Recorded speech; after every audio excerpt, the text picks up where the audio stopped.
दोस्तों, जुपिटर एक ऐसा प्लेनेट है जो कि ढका हुआ है गैसेस से घूमते हुए तेज तूफानों से। और बस गैसेस से तो गैस के बने इस बड़े से प्लेनेट के ऊपर इतने घने बादल हैं कि उन बादलों के अंदर देख पाना नामुमकिन है। और यही वजह थी कि साइंटिस्ट हमेशा से ये जानना चाहते थे कि आखिर जुपिटर ने उन घने बादलों के पीछे क्या छुपा रखा है। और अगर सीधा सीधा बोला जाए तो साइंटिस्ट जुपिटर के अंदर झांक कर देखना चाहते थे। तो दोस्तों, लास्ट टाइम मैंने प्लेनेट जुपिटर पर एक वीडियो बनाया था जिसमें हमने जुपिटर के बारे में डिटेल से डिस्कस किया था। उस वीडियो में हमने ये जाना था कि जुपिटर कैसे बना और ये कितना खतरनाक प्लेनेट है। तो जुपिटर के बारे में डिटेल से डिस्कस करने के बाद हमें यह पता चला कि जुपिटर के अंदर जाना तो दूर की बात, बल्कि इसके ऊपर से उड़ना भी बहुत बड़ा खतरा है, क्योंकि जुपिटर के ऊपर रेडिएशंस का एक ऐसा जाल है जिससे कोई नहीं बच सकता। यानी अगर कोई इंसान जुपिटर पर जाए तो अभी वो जुपिटर तक पहुंचेगा ही नहीं, इससे पहले ही वो रेडिएशंस इंसान को मौत के घाट उतार देंगी।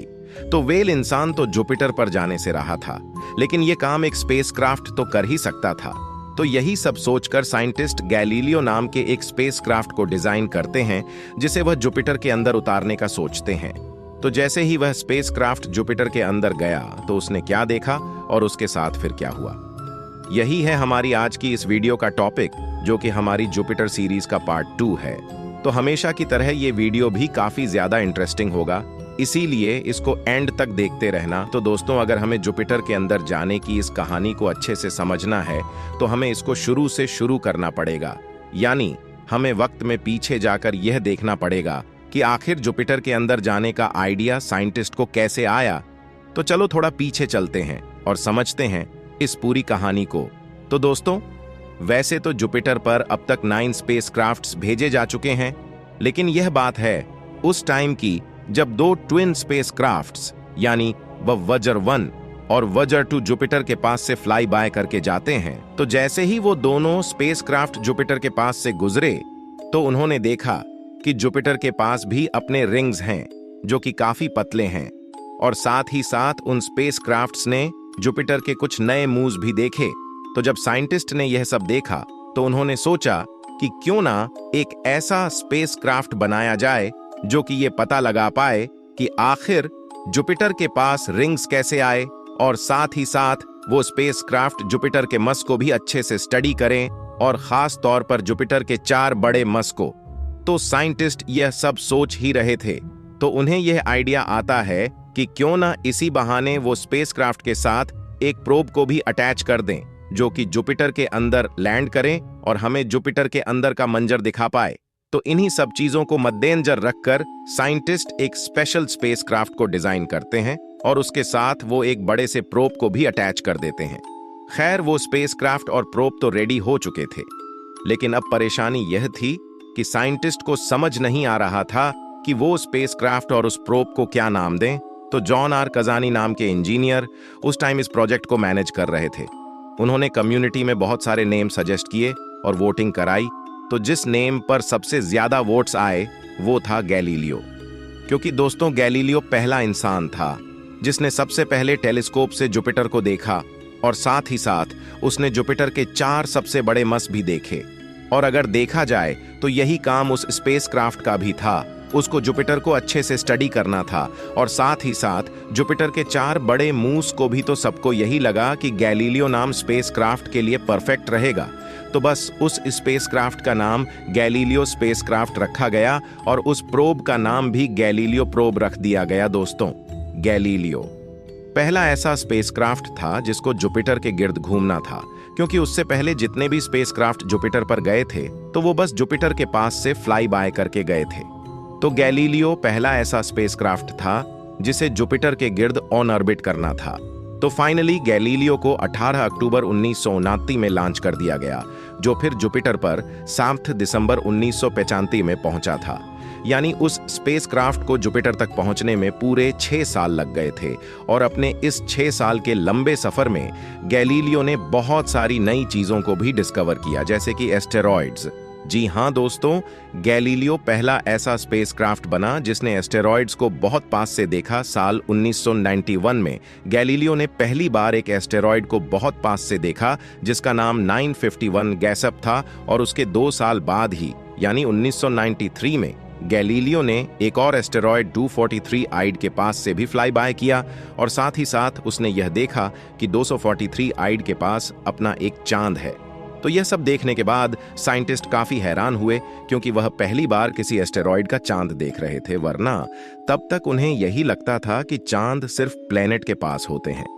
वेल दोस्तों, गैलीलियो अपने सफर पर ऐसे ही रवाना रहा, लेकिन इससे पहले कि वह जुपिटर तक पहुंचता, उसने एक अजीब चीज और देखी दोस्तों। जब गैलीलियो एस्टेरॉइड बेल्ट को क्रॉस करके जुपिटर पर पहुंचने ही वाला था कि उसने देखा कि बहुत सारे कॉमेट्स जुपिटर की तरफ तेजी से बढ़ रहे हैं, यानी इसका मतलब यही था कि वो सब जुपिटर से टकराने वाले हैं। तो जब साइंटिस्ट ये सब देखते हैं तो वो बहुत ज्यादा एक्साइटेड हो जाते हैं, क्योंकि ह्यूमन हिस्ट्री में यह पहली बार था कि वो किसी प्लेनेट पर इंपैक्ट्स को डायरेक्टली देखने वाले थे। तो जैसे कि वो एस्टेरॉइड्स एक लाइन में थे, तो वो एक एक करके जुपिटर से टकराने लगे, और फिर लगातार 6 दिन तक वो जुपिटर के अंदर क्रैश होते रहे। साइंटिस्ट जो यह सब देख रहे थे, उनका यह कहना था कि उस एक इंपैक्ट की एनर्जी 6 मिलियन टन थी, जो कि इतनी ज्यादा है कि अगर हमारी पूरी दुनिया की न्यूक्लियर पावर को भी जमा कर लिया जाए, तब भी वह एनर्जी उस न्यूक्लियर पावर से सैकड़ों गुना ज्यादा बनती है। और जब वह एस्टेरॉइड्स जुपिटर से टकरा रहे थे, तो जुपिटर पर बहुत बड़े बड़े ब्लास्ट हो रहे थे, जिनकी हाइट हजारों किलोमीटर्स तक ऊपर जा रही थी। तो गैलीलियो पहला ऐसा स्पेसक्राफ्ट बना जिसे यह सब देखने का मौका मिला। खैर, यह सफर ऐसे ही कंटिन्यू रहा और गैलीलियो जुपिटर के और करीब जाता रहा। लेकिन इससे पहले कि गैलीलियो जुपिटर तक पहुंचता, कि साइंटिस्ट गैलीलियो प्रोब को उसके स्पेसक्राफ्ट से डिटैच करने का सोचते हैं। जी हां दोस्तों, गैलीलियो को भी जुपिटर तक पहुंचने में पूरे 5 महीने बाकी थे, लेकिन साइंटिस्ट 5 महीने पहले ही गैलीलियो प्रोब को उसके स्पेसक्राफ्ट से डिटैच कर देते हैं। जहां स्पेसक्राफ्ट को जुपिटर पर दिसंबर में पहुंचना था, वहीं 5 महीने पहले ही यानी जुलाई में ही उसके प्रोब को डिटैच कर दिया गया, जिसको फिर 50 मिलियन माइल्स का सफर तय करना था और जुपिटर के ऊपर लैंड करना था। और यह सब करने के लिए उसके पास सिर्फ एक मौका था।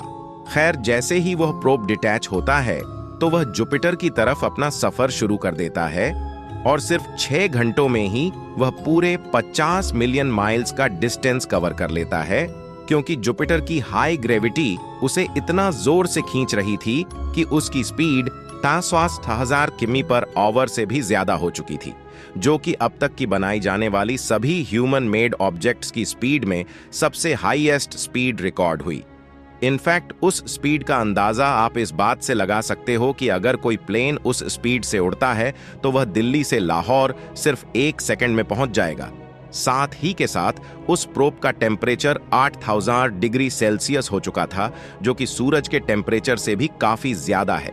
इनफैक्ट अगर इतनी स्पीड से कोई चीज अर्थ से टकराती तो अर्थ पर लाइफ बाकी ना रहती, क्योंकि जिस एस्टेरॉइड से डायनासोर का खात्मा हुआ था, तो उस एस्टेरॉइड की स्पीड भी इसकी स्पीड से काफी कम थी। खैर, टॉपिक पर वापस आते हैं दोस्तों।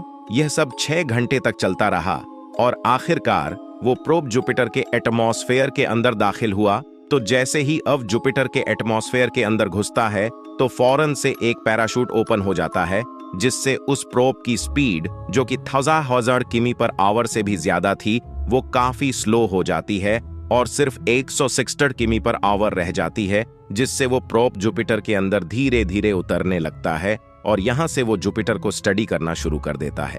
दोस्तों, जुपिटर ऊपर से तो काफी ठंडा है, लेकिन जैसे ही वह प्रोब जुपिटर के अंदर उतरने लगता है, तो टेम्परेचर धीरे धीरे बढ़ने लगता है।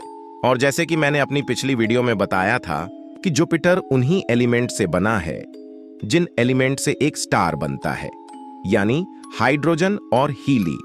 तो इनफैक्ट जुपिटर के अंदर इतनी गर्मी है जितनी गर्मी एक स्टार के अंदर होती है।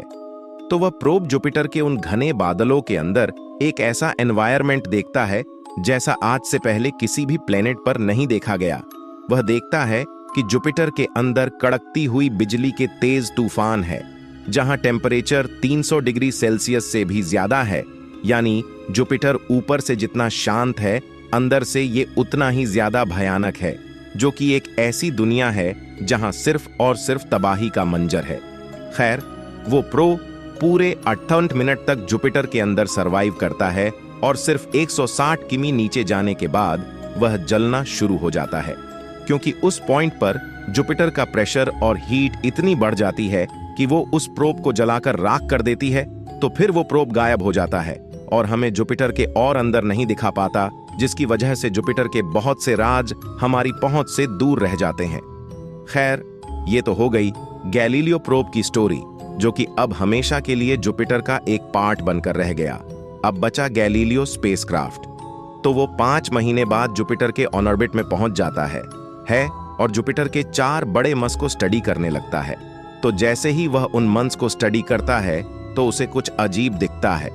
किसी मून पर उसे खोलते हुए लावा की चट्टानें दिखाई देती हैं और किसी पर बर्फ के नीचे छुपे हुए समंदर। तो जुपिटर के उन मूस पर आखिर क्या राज छुपे हैं, यह सब हम जानेंगे जुपिटर के पार्ट 2 में। और जाते जाते चैनल को फॉलो और सब्सक्राइब करते जाओ, क्योंकि इस चैनल पर आपको ऐसी अमेजिंग वीडियोस मिलती रहेंगी।